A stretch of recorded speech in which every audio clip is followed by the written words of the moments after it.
I went to go see an endocrinologist, and I told him my testosterone was like 50, and they're like, so? And I'm like, what? And we're live. We've got Drifter back with us tonight. It's been a while. How are you? Thank you. Doing better, I think, for the most part. It's been a wild journey. In the pre-show, we were just talking. I was like, yeah, it's been like a month or two. And the guys were like, no, it's been like 8 or 9. I've kind of been out of it for a bit, but I'm back. I'm here hanging out, having some fun, and things are going good. Yeah, good. How's it has been so long. Last time we spoke to you, you were like tinkering with your tea medication. And I think Kyle was saying like, what you want to do is not do the thing that prevents that. So here's what was up. He was on coming right into that. All right. Kickstart your body to make tea. And we were like, why not just take tea? And then you synced up with Derek for More Plates, More Dates. He discovered, I think, a tumor on your pituitary gland. Am I getting this right? That is correct. Yeah. Which was preventing your body from wanting to make tea. And they put you on tea. And last I heard, you were in just a happy land. But I guess I'm out of date. It's been a bizarre almost 9 months, so I'll try to do the shortest version of this possible. Not long after the show that we did, my body basically totally shit the bed, and every system you can think of that could failed. Temperature regulation, nervous system, sense of orientation, balance, mental confusion. There was all the like muscle wasting, like ridiculous stuff. Was this all at once? Yeah. Wow. Cool. I went from literally like 100 push-ups warm up every day to laying in bed 18 hours a day within a week. So we did a whole bunch of stuff. I must have seen 15 different doctors, and most of them kind of blew me off. They're like, you're fine, go home. This is stress, go home. You're making this up, go home. And after Derek reached out to me, and I think I initially didn't even respond appropriately to him because I was just like out of my mind. But I apologized, and we did link up, and he introduced me to his doctors, and we did a ridiculous test. Like, they took out 8 vials of blood from me, over 200 different things tested. Damn. And based on all of that, there wasn't any, well, there were problems, but not like normal ones. So they told me I really need to get a pituitary MRI. One doctor said, nah, you're fine. I went and saw another one who was more serious. I was like, okay, let's order this pituitary MRI. And they found a very small tumor and or lesion on the pituitary gland, microadenoma, thankfully, not macro. That's bad. And the weird thing is that while, yes, there is a tumor there, it's incredibly small. And the doctor said it's very unlikely to be causing even a fraction of the problems that I'm experiencing. Okay. So they referred me to the only pituitary endocrinologist in my city. And it turned out to be like a Dr. House kind of guy.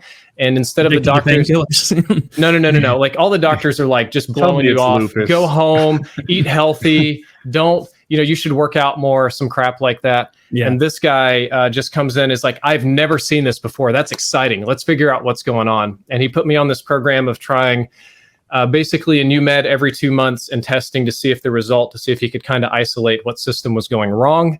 I did a lot of that. Derek's recommendation was immediately go to TRT. The pituitary endocrinologist is like, no, if we try different meds and sections, we might see which section is not cooperating properly. Okay. Turned out we learned nothing, and I wasted my time, and I went through about 4 major hormone changes in 8 months, which is lovely. Jeez. That's one way to do it. Wait, yeah. So this whole time you're like on these different pills, just up and down and no stability, just probably depressed as shit. Wild. Do you have a temper? I have a temper when my testosterone gets below 100. Okay. But before that, no. On and off the pills, I did have an issue where I would randomly cry about once a week. I would just be like eating my dinner and be like, that's like saying I get sleepy when my heart rate gets below 4. Or like, we'll do a fun one. One time I woke up in the middle of the night with an ice cold boner. It was like having a popsicle in your hand. But I mean, it was like dead flesh, man. It was fucking terrifying. So we go through all this crap. Wait, it was hard and cold? Yes. How's that happen? Your blood fucking no. You don't get to experience that very much. This is a once in a time opportunity. So we do all this stuff, and then I finally get pretty stable, just basic Clomid with no anastrozole. And they're like, okay, this is looking good. In a couple of weeks, we're going to move you to TRT and see how that works. And then everything goes cuckoo bananas crazy with my body, and my hands, which are fine now, more or less stopped working. I thought I got carpal tunnel like overnight, and they've just been fucked up for like 2 months. I have the grip strength of a 5-year-old girl. I can. God, I'm glad we're not in a 10 minutes. studio together right now. Yeah. Oh, I see what you're saying. I'm keeping my distance, motherfucker. What's wrong with you? Dude, I went to go see doctors about it, got every test imaginable, and it all came back, you're fine. And I'm like here, and I'm like, I can barely brush my teeth. It's not fine. And it's been kind of a wild ride, but literally 3 days ago, I got some clarity. Apparently, I have the muscles in my neck are too tight and stuff, and I am crushing an artery and closing it shut. So my arms and hands and a lot of my upper body are getting about half of the amount of blood that they need. This is suspected, and you need an MRI to prove it. So they're trying various things to open up these arteries, and when they do, like it's kind of like a manual massage release. I can watch the veins in my hand just go poof, and the pain goes away.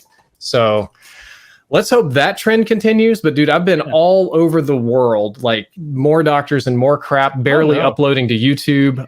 It's been a not so very fun journey. But that's, I guess if you have questions, that's fine. But it's something I don't even like to talk about too much these days. I can't imagine why. I feel you. Yeah, it sounds horrible.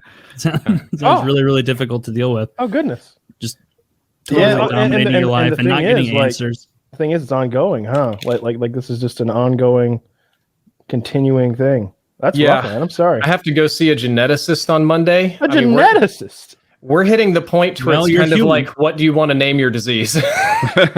Drifter disease. Oh God. Oh no. Why would I do that? They mentioned screwing up, putting the 0 in there, and it would screw up all the spelling and typing in the medical textbooks. and you do one of those things like what Mountain Dew and Doritos do when they come out with a new flavor and have your fans vote on what to name the disease. No. Yes. Let 4chan ruin it. It'll be like Hitler syndrome. It'll be like you have Hitler did nothing wrong disease. Yeah, just like a Mountain Dew. We're not going to go with the Hitler did nothing wrong berry. The important part of all of that is that Derek really helped me a lot and kind of put me on the right path toward figuring things out. So thank God. Yeah, I mean, must have been infuriating having so many doctors straight up tell you, you're imagining this. Go do more push-ups. Yeah, no, I literally had doctors to tell me to eat more meat and do push-ups. I had one of them tell me that I wish I could sell your blood. It's so good. I went to go see an endocrinologist and I told him my testosterone was 50. And they're like, so? And I'm like, what? Yeah, it's fucking What is it? 300 to 900? Is that the range? 300 to 700? Yeah, for a vagina. It's for all of us here, probably 800 would be normal. Yeah. 800 would be really high. I think they did this test of Olympic athletes, and the average was 450. 450, 500 is pretty average. Most people would be very happy to be 900 or 1,000. Jeff Nippert did a video. If you don't know him, he's a fitness YouTuber, and he's jacked, short but jacked. Mm-hmm. And he did a bunch of other guys who compete in physique competitions, and they were in the upper 400s. Mm-hmm. So it's not as high as I would have guessed. No, I thought it would have been something neither. Just insane. I thought those guys, right? These are guys that you wish you look like, right? They're the statues carved of marble, and I'm like, you're under 500. If somebody's 900, I thought it'd be you. Yeah. I'm under 500 now. It's like that Simpsons meme.